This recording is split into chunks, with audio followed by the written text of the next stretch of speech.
댓글에 달린 부동산 상식에 대해서 알아보도록 하겠습니다.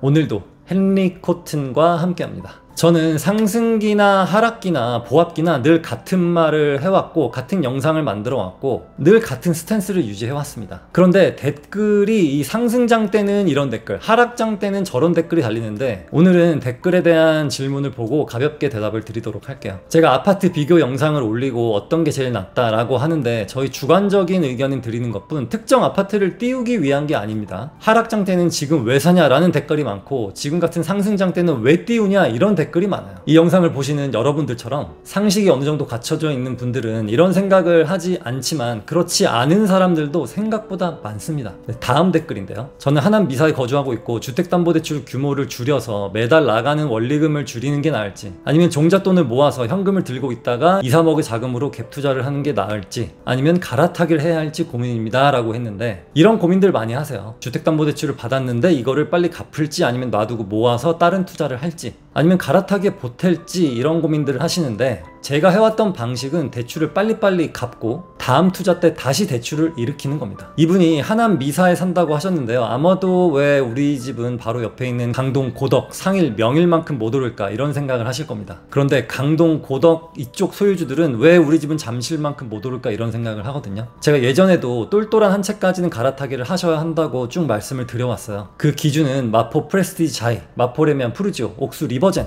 옥수 파크힐스 이 정도 되는 곳까지는 한 채로 가셔야 합니다. 따라서 대출을 빨리빨리 상환을 하시고 갈아타기를 할 타이밍을 잘 본 다음에 이 하남 미사에 살고 계시니까 고덕 그라시움이나 아르테온이나 고덕 레미안 힐스테이트나 이쪽으로 갈아타기 하시면 되겠습니다. 다음 많이 받는 질문 중에 어디가 더 상급지일까요? 이런 질문인데요. 비슷한 연식에 비슷한 세대수 아파트끼리 시세를 비교해 보는 겁니다. 시세가 비싼 쪽이 상급지라고 보시면 돼요. 현재 시세 그 자체가 생각보다 많은 걸 포함하고 있거든요. 미래가치, 호재, 입지가치 이런 게 이미 다 반영되어 있다고 보시면 되겠습니다. 다음, 안산은 어떻게 보시나요? 이런 질문도 많았는데요. 안산은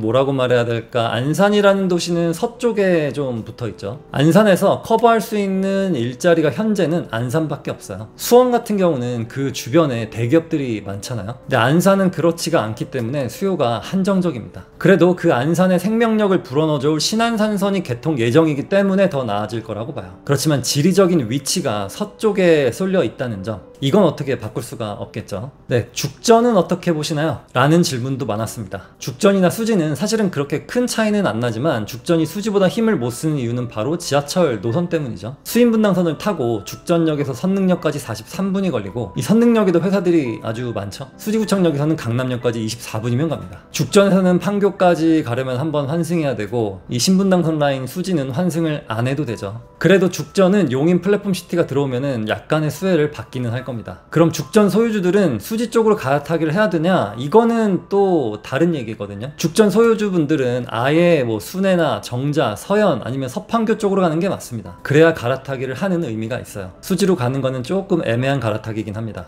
다음, 집값 과열됐다라는 영상을 얼마 전에 올렸는데요. 그 의미는 조만간 폭락한다가 아닙니다. 제가 작년 7월, 8월에 집값 과열되었다고 올린 적이 있어요. 그때가 지금하고 거의 비슷했는데요. 계좌번호 안 주고 그 자리에서 몇천 몇억 올려버리고 그리고 나서 작년 10월부터 12월까지 잠잠했다가 올해 1월부터 다시 움직이기 시작했습니다. 비슷한 의미예요. 쉬어가는 타이밍은 반드시 온다, 그런 의미가 되겠습니다. 그 영상에서 예시로 어떤 마포 아파트를 예를 들긴 했는데 마포만 과열이 아니라 제가 봤을 때 잠실, 옥수, 과천, 뭐 반포, 압구정 약간 상급지라고 볼 수 있는 곳들은 다 과열 상태입니다. 이제 마포가 싫어서가 아니에요. 문화센터 오신 분들은 잘 알 텐데 제가 마포 엄청 추천 많이 했었습니다. 왜 마포를 추천을 많이 하냐면 부가현 2, 3구역이 들어오면 더 좋아질 곳 중에 하나고요. 일단 여의도, 광화문, 용산과의 접근성이 너무 좋기도 하고 용산 정비창 개발에 가장 큰 수혜를 받을 곳 중에 한 곳이라고 보시면 되겠습니다. 다음, 청약 예정 중인 것 중에 좋게 보시는 게 있나요? 서초, 강남, 송파 쪽에 있는 분양가 상한제가 걸린 것들은 거의 다 좋고요. 성수 장미아파트 재건축도 좋고 광명 11구역, 12구역 재개발도 좋고 흑석동하고 노량진 청약도 좋죠. 그래서 점수가 69점 이상이신 분들은 청약 도전해도 좋다고 봅니다.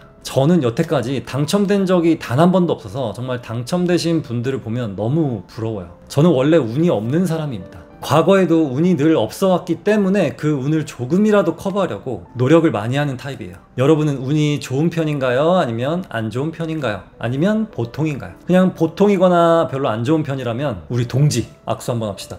상대원 2구역도 괜찮다고 말씀을 드렸는데 그런 언덕이 뭐가 좋냐라고 말씀하시는 분들이 있는데요. 바로 옆에 있는 산성역 자이 푸르지오도 예전에 똑같은 말을 했어요. 여기 언덕에 뭐가 좋냐? 이런 말들이 많았지만 산성역 자이 푸르지오도 역과 조금 가까운 곳도 있고 먼 곳도 있고 언덕도 있고 한데 한번 가보세요. 괜찮습니다. 상대원 2구역도 물론 주변이 언덕이긴 하지만 완성이 되고 5000세대가 딱 들어오면 그 언덕의 불편함이 어느 정도 상쇄가 됩니다. 이게 부동산은 상상이라는 게 중요하고 그 상상은 비슷한 사례에서 찾아보시면 되겠습니다. 예전에 힐스테이트 신촌이나 흑석자이도 추천을 몇 번 했는데요. 비록 언덕이고 역세권은 아니긴 하지만 이 정도 위치면 그것들이 상쇄가 된다 라고 했는데 댓글에는 그런 언덕을 왜 추천하냐 그랬는데 지금은 시세가 꽤나 비쌉니다. 네, 다음 작년부터 집 사려고 보고 있었는데 시세가 자꾸 올라요 라는 말씀도 많이 하시는데요. 왜 오르는 줄 알아요? 그것은 바로 보기만 해서 그래요. 보기만 하면 안 됩니다. 내 집 마련은 수학처럼 방에 앉아서 문제 푸는 게 아니에요. 방에서 보는 넷플릭스가 아니에요. 물건을 보러 다니는 부지런함과 계약금을 쏠 용기가 필요한 영역입니다. 사실 아파트는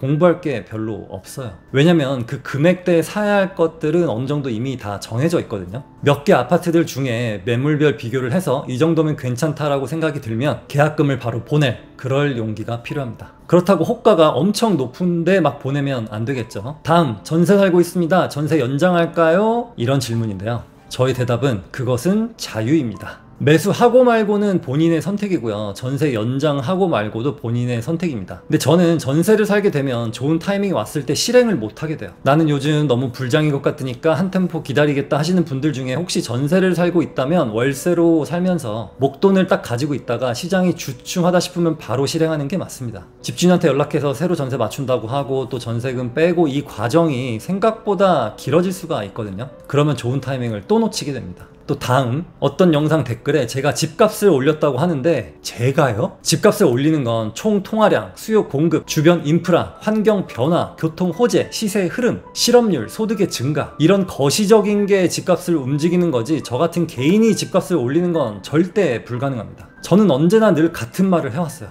저는 언제나 하락장이나 상승장이나 보합장 때도 늘 똑같은 말을 해왔습니다. 근데 제가 집값을 올리는데 한몫했다는 건 남에게 핑계를 전가하는 겁니다. 자신한테 책임을 묻기 싫으니 저 사람 때문에 내가 집 못 샀어 라고 하는 것과 같은 거거든요. 유튜브를 한번 보시면 하락론이 조회수가 훨씬 많아요. 그럼에도 불구하고 시장이 그렇게 움직이지 않는 건 그런 개개인의 유튜브들이 모여봤자 이 거시적인 경제의 흐름을 바꿀 수가 없다는 겁니다. 저는 같은 돈이면 더 미래가치가 있는 것을 선택하는 가이드를 드리는 것 뿐이지 빨리 사세요, 안 사면 거지 돼요 이런 말 한 적이 한 번도 없어요. 또 누구는 수지 추천 많이 한다고 저보고 수지 가지고 있다고 주식 리딩방이랑 다를 게 뭐냐고 하는데 저 수지 없습니다. 예전에 광명 얘기 많이 했다가 광명에 투자해놓은 거 아니냐라는 말을 들었는데 이문, 휘경, 구성남, 노량진, 상도, 흑석 같이 변화가 많은 곳들, 좋아지는 곳들을 좋아진다고 그냥 얘기하는 것 뿐입니다. 저는 서초 1주택자고요. 토지랑 건물을 가지고 있습니다. 네, 주택은 하나밖에 없어요. 이런 비상식적인 의견들이 있으면 부동산 얘기하기 어렵습니다.